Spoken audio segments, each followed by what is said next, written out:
To replace system memory, first remove the access panel.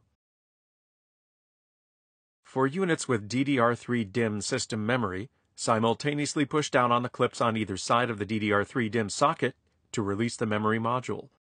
Carefully pull out the memory module.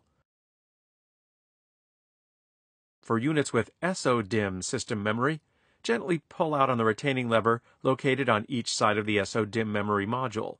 The module will pop up from its socket. Pull the module out of the socket. There is one notch on the bottom of every DDR3 DIMM module, offset from the center, that fits over a tab in the DDR3 DIMM memory socket. When installing DDR3 DIMMs, align the notch on the module with the tab in the socket.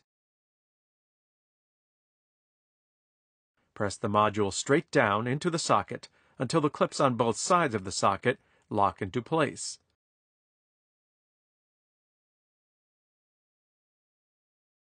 There is also a small notch on one side of each SO-DIMM memory module that aligns over a small tab in each SO-DIMM socket on the motherboard. To replace an SO-DIMM memory module, angle the module to about 30 degrees, engaging the notch into its socket tab. Press the edge of the module down into place until the retaining levers snap into position over the sides of the module.